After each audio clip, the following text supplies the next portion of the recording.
It's been a fiery few days across the line of control, not just militarily, but also in diplomacy. After that brutal terror attack in Pahalgam left 26 civilians dead, India's military response has been sharp and rather precise. What followed has been called Operation Sindoor. This is India's retaliatory offensive against Pakistani terror. Now, with Indian pilots returning safely from a high-intensity air campaign, India has proven yet again that it will not blink. Markets have come back in a huge way today, and this on the back of this diplomatic twist that we've seen, a ceasefire brokered after marathon calls, back-channel talks, and a fair bit of White House chest thumping as well, and this from the US President himself. So where do we stand now? Strategic calm or tactical pause? And has India changed the game in its zero-tolerance policy towards cross-border terror?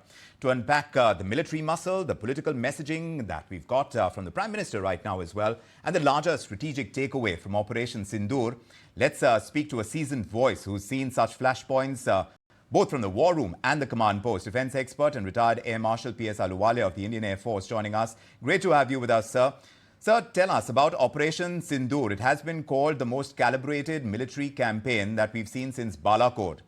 Do you think India has just written its new doctrine on dealing with acts of terror like the Prime Minister was just pointing out in his address to the nation? Absolutely. I think it's to be noted in the following manner. Number one, it is a political gain for India. Number two, economically, it's put Pakistan back considerably. That includes, the Chenab waters. And thirdly, militarily, it's been a great success. It is obvious that Pakistan wanted a cessation of activity. They approached the DGMO to ask for a stoppage of firing. This happened because they had nothing more to bank on. They believed that their defense forces, their air force, and all their missiles and radars would be very effective against India as and when it was required. India has proved otherwise. Very importantly, India has brought to the notice of all concerned that Pakistan has a very, very failed armed forces, which has been heavily politicized. They have not been able to put their act together. They don't have money to spend. And whatever they're doing, they're just about managing to survive. Now, this is a great message that India was able to convey with the kind of precision in terms of aircraft platforms, the targeting, the reconnaissance, the surveillance, and shooting them down. That means our own defensive postures were absolutely 100% to the mark. Right. So all in all, it's brought this to a success. However, we have to be cautious for the future. Yes, indeed. Is this going to be a permanent ceasefire, or are they going to rise again? I do believe that it's quite likely that they will again raise their necks, again put these terrorists in. However, they have to also realize that India has made it very categorical. Has made it categorical. The Prime Minister has spoken with a lot of resolve. Now the question is, and we have the former Ambassador Manjeev Singh Puri joining us. When you suggested that are we seeing a permanent ceasefire, he was shaking his head. He doesn't believe that's likely to happen. Isn't that right, Mr. Puri? Vikram, thank you very much. I am agreeing with Air Marshal Ahluwalia, who said that that's a state with a congenital kind of situation. Yes. That, sponsoring terrorism is state policy. Therefore, even the 71 war didn't prevent them. So look, they've got jisko, which is said in Hindi, muh tod jawab, and a hit where it hurts in the Punjab province, Rahim Yar Khan, Noor Khan, etc., etc. But, it's my feeling, and I'm echoing exactly what Air Marshal Ahluwalia was saying, that, congenitally, the guys are hardwired, that, they take all this in their stride, because the way they are structured, which is different from the way most countries are structured, where countries have armies here and army has a country. And so the constancy of having an enemy makes it very important. These are very fundamental things. There's no point our discussing them. The Prime Minister was very clear that we are resolute. We have suspended this operation to give, the silence the guns for the moment because they asked for it. Very good, excellent. Look, nobody likes things better than the silence of guns. They should be very clear, especially to a channel like Economic Times, which focuses on people's livelihoods, on money being made, the economy going forward, etc., etc. But we need to be absolutely ready, and we should be ready to give it to them. Let me say, again, as I use the Hindi expression, muh tod jawab. Let them know that the answers will be more than tit for tat. Yes. To use that expression which the Prime Minister used, gola for goli. Gola for goli is what the Prime Minister has said. But Mr. Puri, just moments ago, before we started this broadcast, we heard from the US President Donald Trump. Since you are talking about how economics gets damaged because of acts of terror, because of the conflicts that follow, because of it, he has spoken categorically that both sides have decided to stand down because of trade. How much do you agree with what the American president has said? Vikram, when the president of America says something, frankly, it would be foolhardy to say that it has no meaning and no value. Look, no matter what our views on the individual and what he's saying and what he has done to the world, let me leave that out.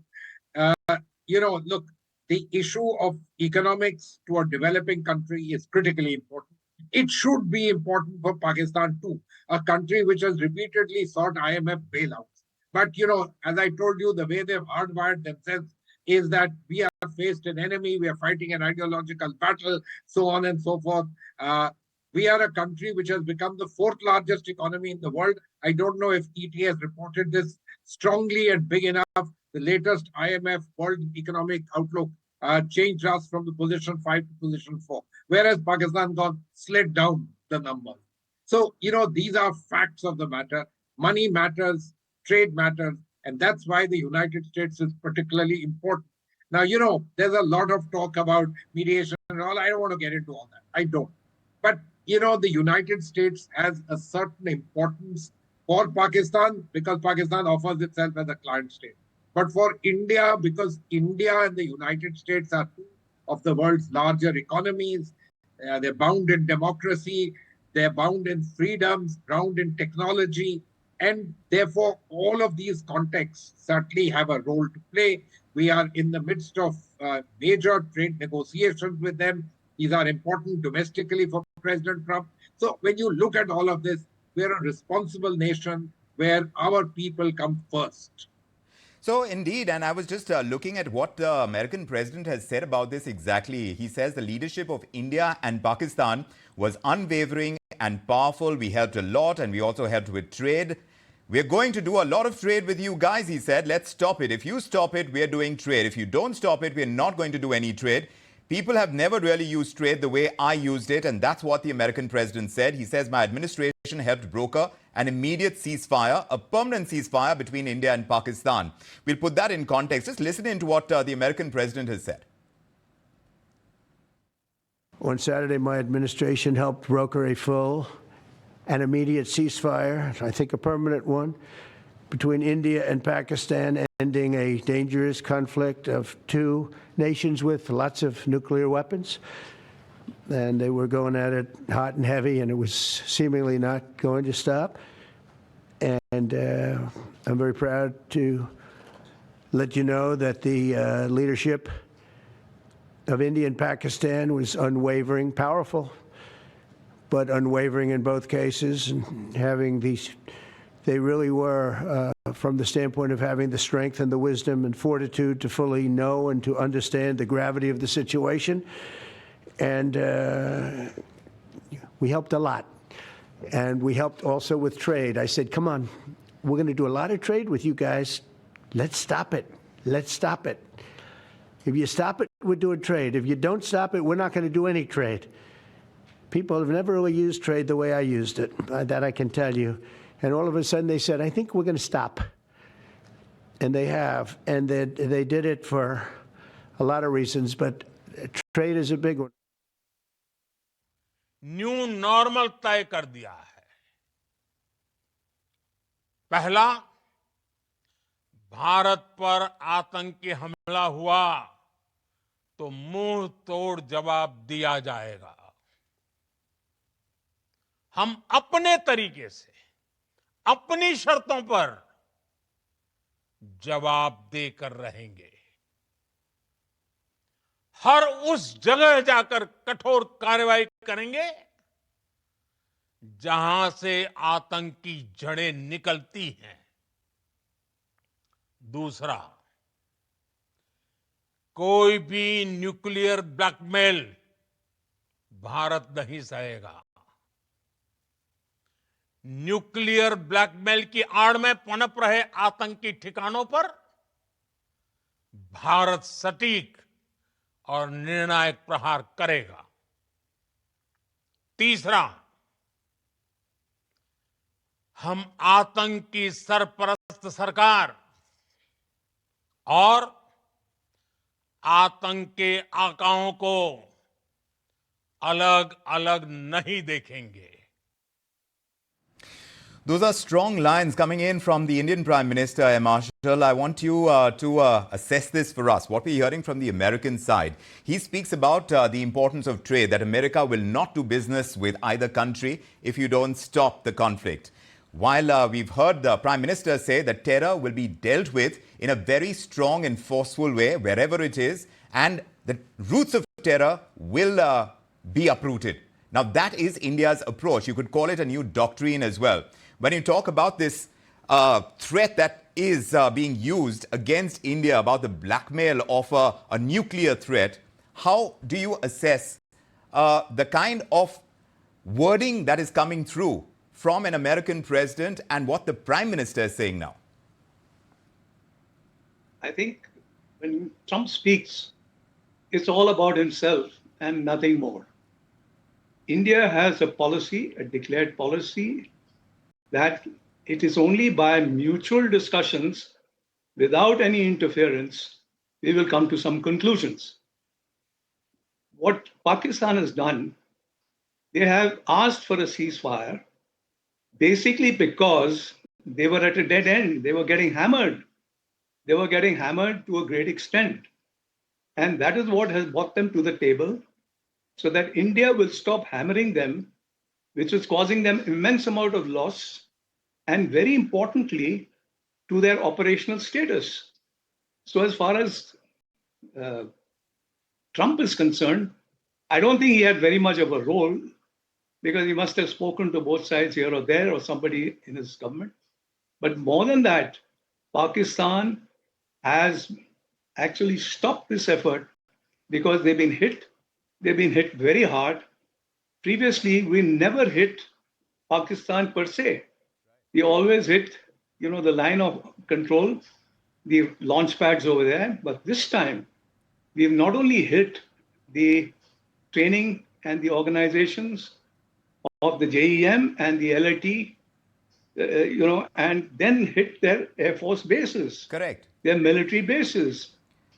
So you're saying that we've hit them hard, we've hit them deep, something that we didn't do in the past. So there is a change in doctrine that is becoming quite obvious.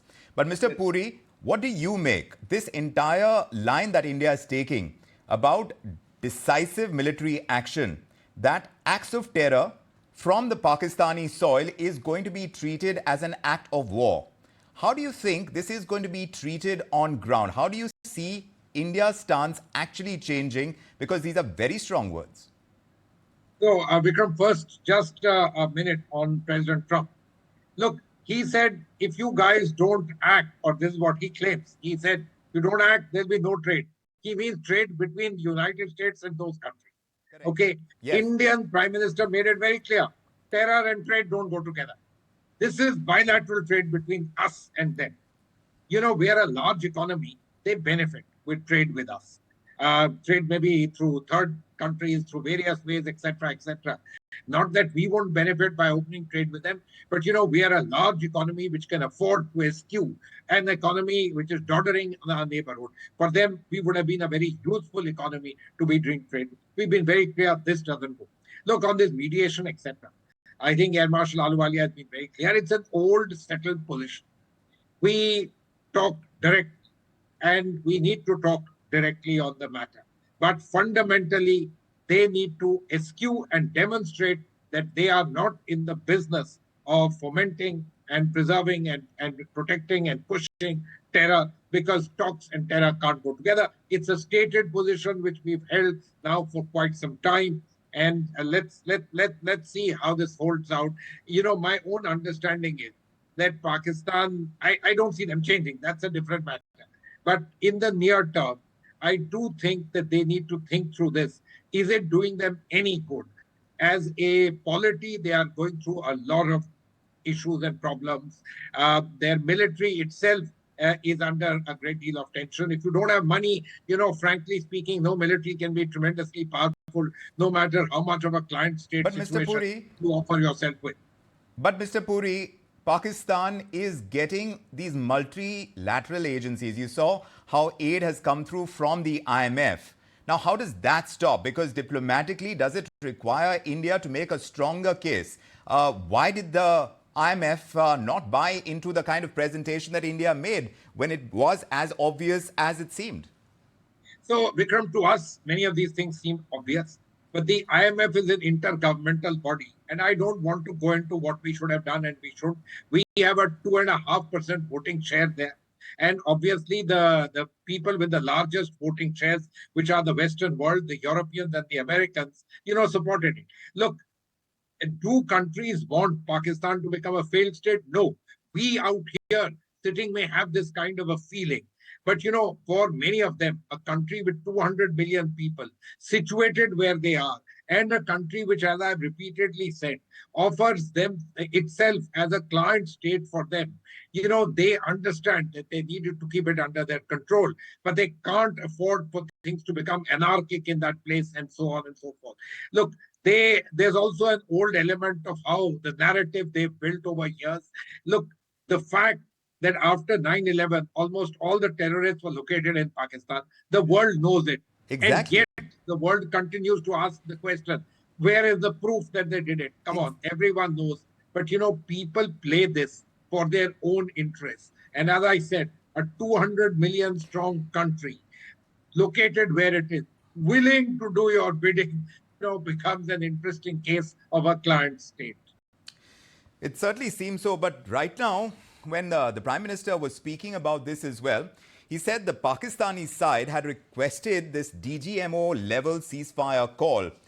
From that, Air Marshal, what do you derive? What is the significance of what the Prime Minister has said? Because to me, it seems like it's a face-saving move under heavy military and diplomatic pressure. So Pakistan decided to stand down because of that kind of military and diplomatic pressure that was building up on it.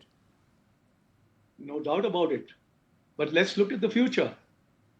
I think, and this is my personal opinion, it may be hawkish, but I think another 20 to 30,000 tons of precise ordnance would have carried us through for the next 10 years. Because Pakistan understands only power. They only understand when they get hurt. They have understood now that India has the capability of hitting them hard everywhere. If you notice, the Pakistani army did not move. There was no mobilization. The intent was very clear, just to defend. And then play, the soft cushion of having these little UAVs float around, especially in the LOC. So therefore, it would be in order, I think, another day or two, another 20, 30,000 kilos of ordnance precisely delivered would have obliterated most of their resources so that they would not be able to raise their ugly head again. How are you going to fight terrorism? Terrorism, you have to fight through Pakistan. If Pakistan did not aid and abet terrorism, they would not be doing what they need to. They keep saying it is local. Well, you have to understand that the local affiliation has very drastically changed over the years. And now they're all with India. So it's Pakistan that is providing the instability in this region.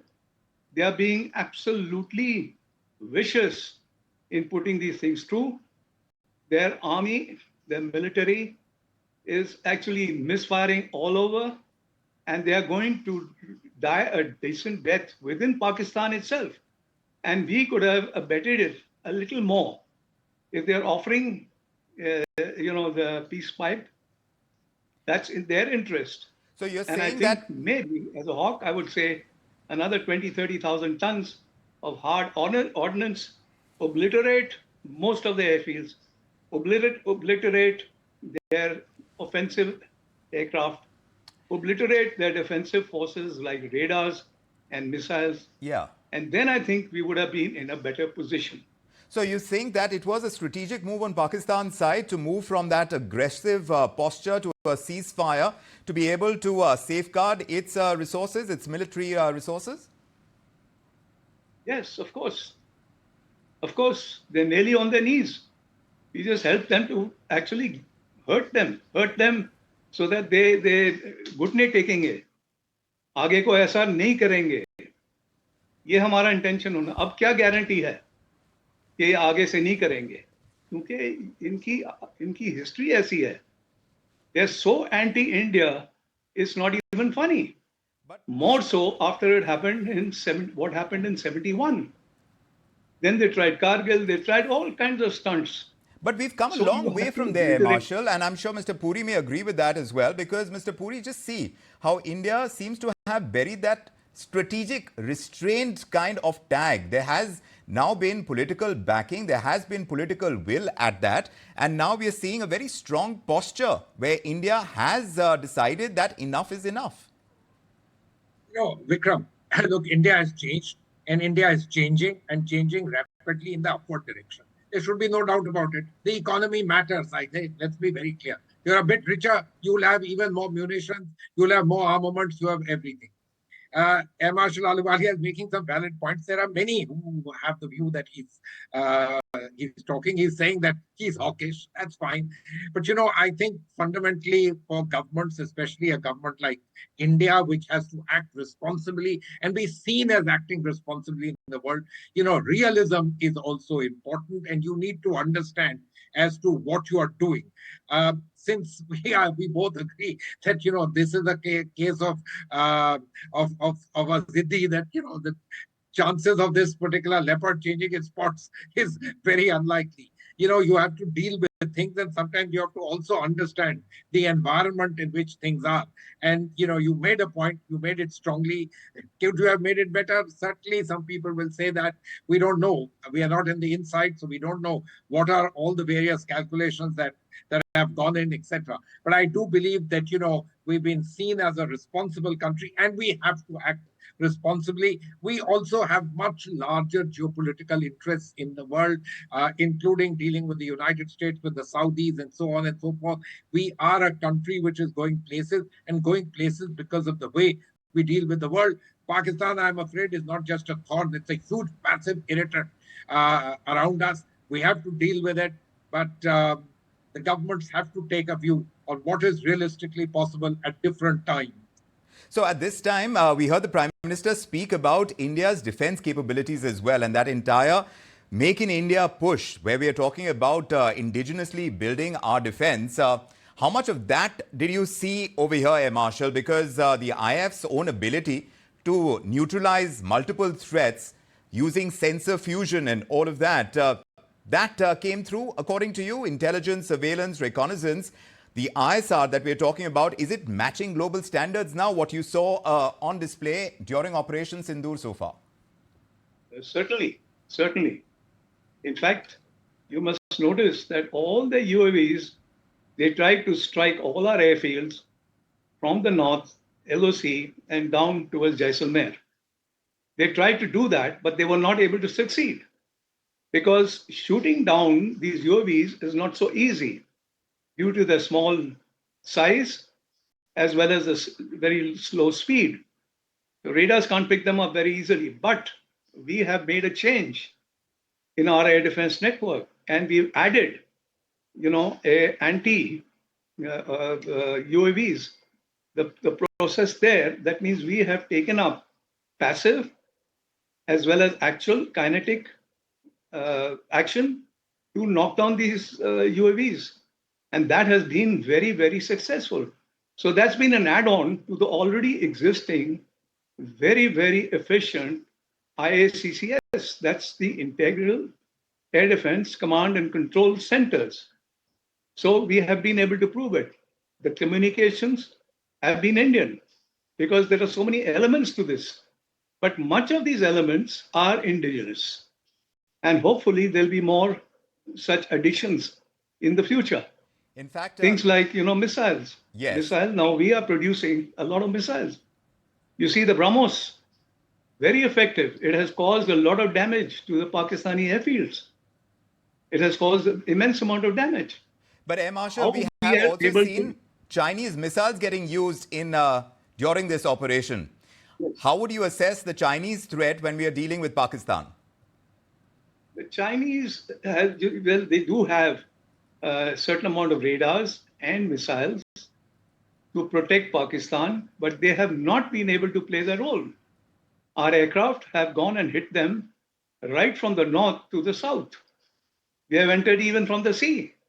We have done tactical routing, and we have had no losses whatsoever. We were not engaged at all by the air defense network. So their defensive forces are actually nil. They have relied on the Chinese. Perhaps it's not working so efficiently, or they have not been able to use it efficiently.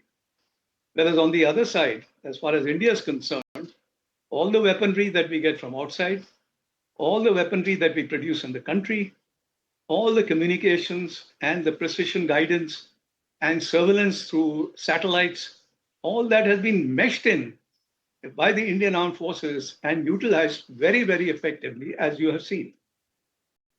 No, that certainly happened, and the Prime Minister has spoken about this. I just want to take a moment to just listen in again to what the Prime Minister has said about building India's defense capabilities indigenously. New age warfare में भी अपनी श्रेष्ठता सिद्ध की। इस operation के दौरान हमारे मेड इन इंडिया हथियारों की प्रामाणिकता सिद्ध हुई। आज दुनिया देख रही है 21वीं सदी के वॉरफेयर में made in India defence equipments, इसका समय आ चुका है। साथियों, हर प्रकार के आतंकवाद के खिलाफ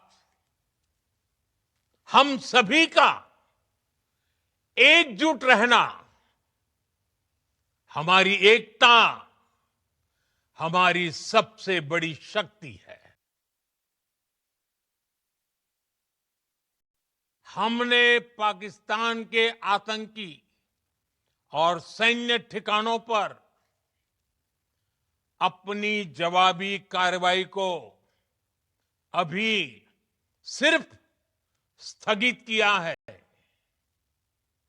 आने वाले दिनों में हम पाकिस्तान के हर कदम को इस कसौटी पर मापेंगे कि वो क्या रवैया अपनाता है।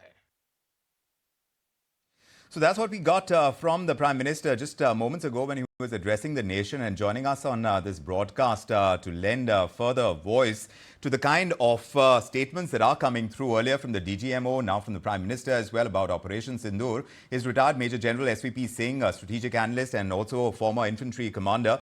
Thanks for joining us. It's a pleasure having you with us on this important broadcast. Sir, you tell us, in your understanding, when we hear the words that all Indian pilots have returned safely, it is truly a remarkable feat when you talk about this intense exchange that has taken place during this Operation Sindoor. How much credit do you give to our evolved combat preparedness, our airman protocols as well, sir? Tremendous, tremendous. It's a great pride to see where our tri-service, the way they have functioned in this last 96 hours. right, starting from the build-up of the planning stage, seeing the defense chiefs sitting with the Prime Minister briefing, and it being echoed on the media to the international media to loud and clear message that the Indian armed forces are right there. The military power is there for projection now. So that's a very loud message. Look, the best of equipment can come to you, but it is the man behind the machine. And that is where the Indian armed forces stand out. The leadership stands out because our men, our young officers are so trained, so drilled and grilled that we function. And it's all there. Look, we talked about Atmanirbhar defense. Look at the Air Force itself. We are now going to be soon seeing the Tejas in an operational role in a war. Then the way our BrahMos has fired in our own ground into Pakistan, our Akash, purely indigenous, the way our radars are functioned, Netra, which is all DRDO stuff. Look at our artillery. We are the masters now. We're going to be exporting. We'll be world leaders in exporting artillery 155 millimeter caliber guns, the 52 caliber ATAGs. Sir, we just have some breaking news, and I need to go across to my reporter, and we'll come back and carry on this discussion as well, because I understand these talks between the DGMOs, they were held at 5 o'clock on the 12th of May.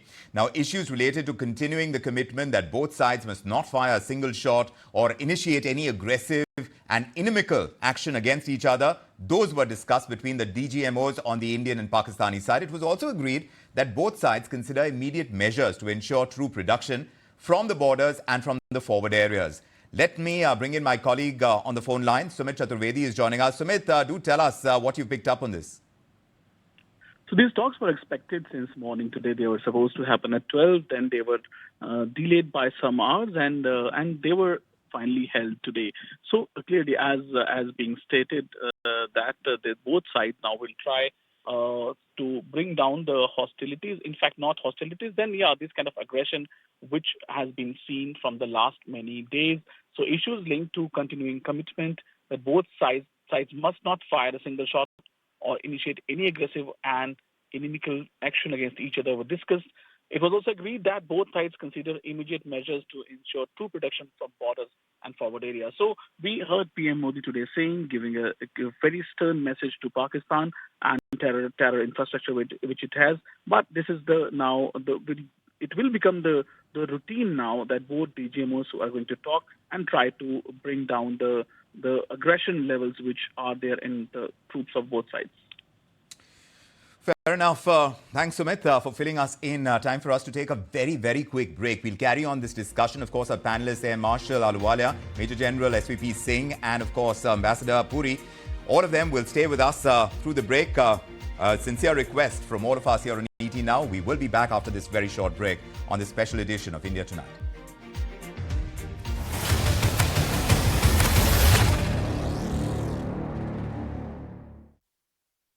Hey! हो गया admission? Yes, अब बस loan बाकी है। Education loan के लिए SBI reliable है। Collateral free loans, tax benefits, girls के लिए interest rates, concessional and more. सबको पता है। SBI एजुकेशन लोन्स रिलायबल है, सबको पता है। ये आपका मूड है, जो बनता है, बदलता है, बिगड़ता है, सोचता है, बहुत कुछ कहता है। जब टीवी पर न्यूज़ देखता है, पर सुनाई किसी को नहीं देता। अपने टीवी की सिर्फ सुनिए मत, उसे अपनी भी सुनाइए। फोन उठाइए, स्कैन कीजिए, देश के मुद्दों पर देश को बताइए अपना मुद्दा। देखिए रंजीत कुमार के साथ देश का मूड मीटर, सोमवार से शुक्रवार शाम 5:55 पर।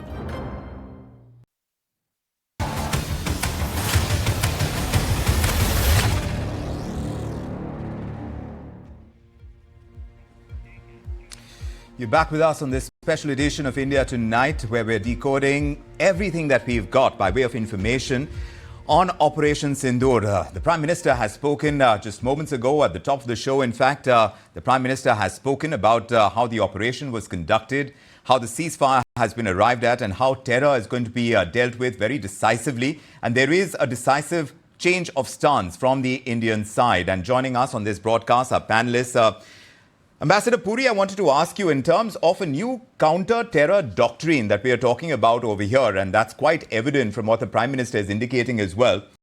Does it need to speak more clearly in the language of preemption now? Do you see that happening more and more as we go along? Vikram, look, I think we've been clear, and this time it's been enunciated in absolute crystal clear words that, any such acts of terror will be treated as acts of war and will be appropriately hit at, and you shall have a muh tod jawab. Now, the thing is, we on our part should certainly beef up several other aspects. This includes preemptive abilities. This includes abilities to ensure that they just don't have the means to even manage edgeways to do any of these things. I know this is tough, etc.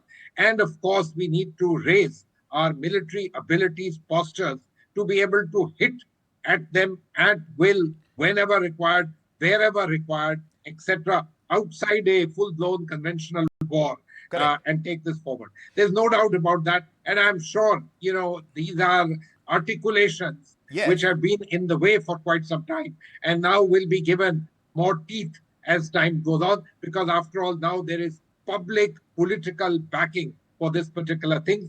Earlier also, I have no doubt that the Indian armed forces were always ready. And in fact, the standard doctrine was, if there is anything that is effective, you hit back hard. But now, we've extended it to terrorist acts and so on. Yes. And, it will have its impact as time goes on. But a lot of the action needs to be done by us at our own end. So, Air Marshal, do you agree with what Ambassador Puri is indicating? We've targeted 9 terror camps from the information that we've got. We've eliminated more than 100 terrorists. How long-lasting do you think this can be as a deterrent right now, especially considering Pakistan's history that you yourself alluded to, the history of denials, the proxy warfare that happens? Just like when you started and you referred to a change in the doctrines, I think that's the first step that has been taken by our government, where the Prime Minister himself has announced that any act of terrorism on our sovereign territory will be treated as an act of war. So if they manage to get in, then they are going to get it back again, the same way that was done on the 7th, 8th, 9th. The question is, how much control now does Pakistan have on these terrorist organizations? Pakistan has been keeping a close watch. They've been supporting them in every way. But you can never overrule the possibility of a couple of mavericks that might get in and try to cause some sort of damage within our country. And the reaction from India will be very harsh. Pakistan will suffer the consequences. That must be considered. And I think it'll have to be a joint responsibility of Pakistan along with India to ensure that all these terrorist activities, their havens, their training centers, their logistic supplies has to be eliminated. And there's no better country to do it than Pakistan itself, because they are on their soil. That is what the doctrinal change will be. And I think Pakistan has understood it very clearly from the actions that the Indian military has taken, the Air Force in particular, that they will do it again. Because the Air Force, actually the air war, you can go across all borders. You can select your time and place of choosing. You can be most effective. Yes. And what is important is that you don't have to lose many people, because you're not fighting a surface force. Correct. And that is all possible. That is very important to build up your air power to even a greater extent than it already is. So we've built our technological warfare. We've built that base for ourselves, and we are going to use that strategically to our benefit, militarily for sure. But you tell me, as we wrap up, Major General Singh, What do you think for the military establishment in Pakistan, the planners over there, what are their key takeaways from Operation Sindoor this time? Has India finally imposed that kind of strategic cost that needs to be borne by Pakistan for the kind of tactical terror that they imposed on us so far? Well, the military establishment, the deep state, they have been given a very clear message. How much they absorb is up to them. That is how judicious they could be on that, it's up to them. But the point is that these terrorists are the Frankensteins created by the state themselves.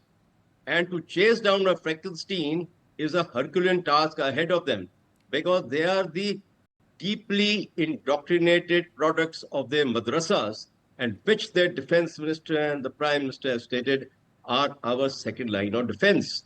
Now, that is the first reorientation this deep state and their leadership requires to undertake. Yes. And I would ask them that the military now, which has also become a jihadi military, and it's not become now, it was the one hosted or given birth to by Ziaul Haq, by his so-called Operation Tupac, which he introduced as a revenge of the 1971 war. Yes. And that's how the terrorism spread in Kashmir. And then the last phase of his doctrine was to get it down the south of Pir Panjal in the Jammu region. Now, having said that, we have to see how these army personnel themselves, who are jihadis, how they can get rid of them. It is a major process for them. I mean, we say ideologue and ideology will take 20 years, 30 years to wipe out. It doesn't get wiped out. Right. But today, Islamic jihad it takes much longer. And Islamic jihad is in Africa, it's in Middle East. But what is most important, it is not only India's business. I appeal that America and the European countries, they have all suffered acts of terrorism, and whenever the roots have been traced are always in Pakistan. More important so for global support to fight this kind of terror, and countries need to stand together to kind of uproot the spaces where terror finds its roots. And that's exactly what the Prime Minister is indicating now as Operation Sindoor is winding down. There is this ceasefire that has taken hold. India's military messaging is quite clear. We have the firepower, we have the technology, and above all, we have the political will to act as well when we are faced with this kind of situation. Whether Pakistan now has the wisdom to step back from the edge, that is going to be a big question for the Pakistani establishment to answer. But one thing is certain, that the days of strategic patience by India, the kind that went without consequence, those days are over. Thank you, Air Marshal Ahluwalia, Major General Singh, Ambassador Puri, thank you very much for joining us on this special edition